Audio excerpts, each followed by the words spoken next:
Today on the patio, we're making some smoked beef ribs, commonly called dino ribs, or even brisket on a stick. Let's get into it. What's up, barbecue fans? My name is Jake, and today we're doing some beef ribs. Now, this video is actually requested by you. If you've never noticed before, under every video, I pin a comment that says, hey, what do you want to see me cook next? And once in a while, you guys will chime in there, and I'll go through them, and I'll pick some things out. Now, if you ask me to cook seafood, I'm not gonna do that. I don't eat seafood. If you ask me to cook gator, I'm not gonna do that either. I don't eat gator.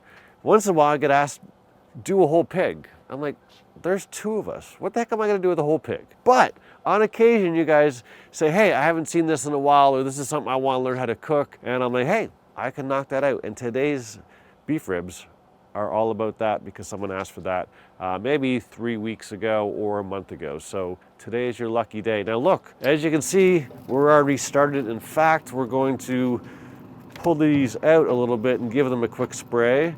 Now this is 50-50 water, apple cider vinegar, and today I decided to add some Worcestershire sauce just to give it some extra color and flavor because I love that on beef.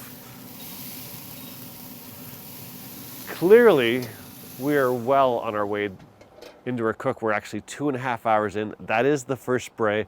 Let me bring you up to speed. So yesterday afternoon, I pulled these guys out. These are from Meat and Bone, trying a little bit of their meat. And these are some quality dino ribs. They've got two options. One is for, I think, 6 to 8 pounds, and one's 8 to 10 pounds. I got the smaller ones, and they looked beautiful. What we did here is I took that top layer of fat off them, okay? Underneath there is some silver skin that is quite thick, and I don't want to eat that. So some people leave it on, and then they put some heat into that, and they render it out, and that's fine. For me personally, I take it off. So the one little tip here is you'll see that I'm kind of doing this on an angle. I'm going with the grain of the meat. That'll just make it come off a little easier, and you kind of go away from yourself, you pull up some fat, and then you angle your blade up towards the silver skin so that way you take as little of the meat as possible. So for this set of ribs, I wanted to make up a salt and pepper mixture for our rub. So what I did is I got out my pepper cannon and I ground up some coarse pepper, about 3 tablespoons, almost a capful. We put that in our container. Then I got some Diamond Crystal Kosher salt, and then I got some Lawry's seasoning salt. And we ended up with about a 2.5 to 1 ratio of pepper versus salt. It's a heavy, heavy pepper forward rub. That's gonna help you get a great bark. And then once I had our ribs fully seasoned, you got to get all sides on there, put a nice heavy coat on there, then I threw them on a cooling rack and put them in my fridge for about 26 hours. Earlier this morning, we came out, uncovered the yoder. I put some Bear Mountain oak pellets in there. I also filled up a smoke tube. Now this is one of the things I want you to understand is that today we're running at a hotter temperature and we're using a smoke tube. What we're doing here is I fired up the yoder, I set it to 275. I started up my smoke tube. We let the smoke tube run for a couple minutes and then I blew it out. And we're running a smoke tube. It's 3/4 full, so it's probably gonna run for about 3.5, 4 hours. So a little longer than half our cook, but the key here is that we're running at 275. Traditionally, on the yoder, I like to run it at a lower temperature for, say, a brisket to help get some extra smoke in there. Beef ribs don't cook as long. And if you don't run them at a high enough temperature, what'll happen is when you cut into them, you're gonna end up with some white, thick fat that hasn't broken down properly. The collagen won't break down properly, and they'll be decent, but they can be so much better. You guys saw this in my recent brisket video I did, where I ended up using a smoke tube at a higher temperature, and we ran at 275 for a long time. We need to be up around 275 to properly render out the fat and the collagen over time. And if you do a short smoke if you do a cold smoke for like an hour or two on some beef ribs, you're not going to be up high enough for long enough to really render out the fat. So we're running 275 the entire time. I threw these on cold, turned on the yoder, lit up the smoke tube, blew it out, put on my ribs, and then as this was coming up to temperature 275, we're getting a whole bunch of smoke from our startup, we're getting some smoke from the smoke tube, and then we closed it up, and here we are 2.5 hours later, and we just did our first spray. So now what we're gonna do is we're gonna go make ourselves a rum and coke because it is 10 after 12 and it's time. These are gonna go for another probably 4 or 5 hours, and I'll bring you back when we spray and I'll show you some other things that we're looking for. So as you can tell, it's been a little while. We are 8.5 hours into this cook. We're almost done. Now, if you don't have 8.5 hours, around 170, 175, you could wrap these in paper and they'd be perfectly fine.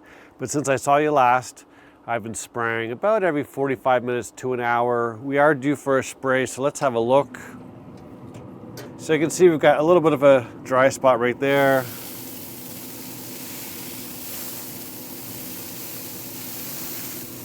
And right now we're temping 190, 192. So we're in pretty good shape, but you can tell, you know, we've got some time to go. If I pull this up a little closer, we're only at 182. The secret here is don't keep it open too long when you spray, right? We need to keep those temperatures up. Every time we open that, we're letting heat out that we need, right? So you want to just open it, spray it, close it right back up.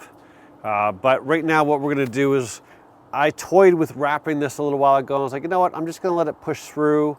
It's gonna be a little bit longer, but I think probably within the next hour, we should be done, and then we'll let them rest and give them a try. But I will bring you back when it gets to that point. So here we are 12 hours after I started this cook. Let me bring you up to speed. So about an hour ago, I was actually on the phone with my dad. So I put him on the counter for a sec. I came out and I wrapped my ribs. We hit 205 and they were in pretty good shape. I wanted them to carry over a little bit, but they were done cooking for me. So I put a little bit of tallow in some foil here and I wrapped them up tight for about 30 minutes. And then what I did is I opened them up like so to let them breathe for a little bit and come down in temperature. So it's been about another 30, 40 minutes sitting there like that. So let's have a look and see how we did here. There, my friends, are our ribs. There's more than enough tallow on the top here. Now, I don't think I'm going to be able to slide these bones anymore because we've cooled down a fair amount. If they were still hot, you'd be able to slide those bones out, but I mean, they look really, really good.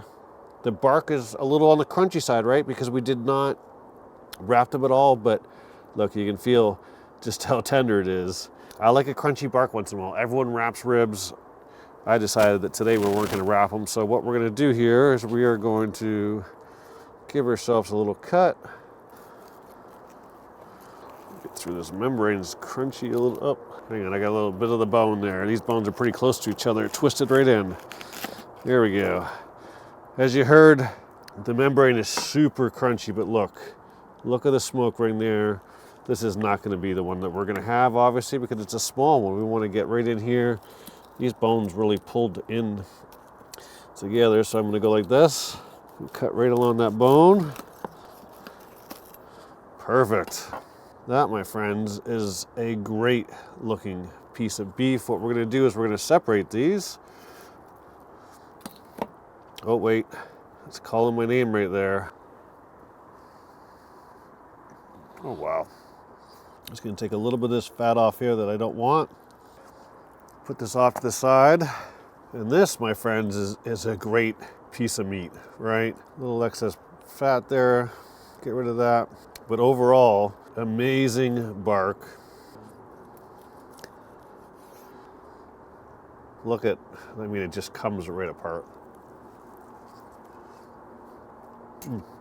So that, my friends, is a great bite.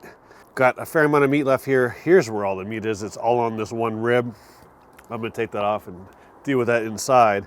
But look, we got phenomenal bark there. If you don't wrap it, you end up with a really nice crunchy bark. Got a great smoke ring there. There you have it, folks. Some beef ribs. You guys asked, I delivered. Now listen, there's a comment pinned down below. Tell me what you want to see. If there's something else you want to see cooked, I'll try and hook you up. If you liked the video, give it a thumbs up. While you're down there, don't forget to subscribe. Thanks as always for watching. I'll see you soon.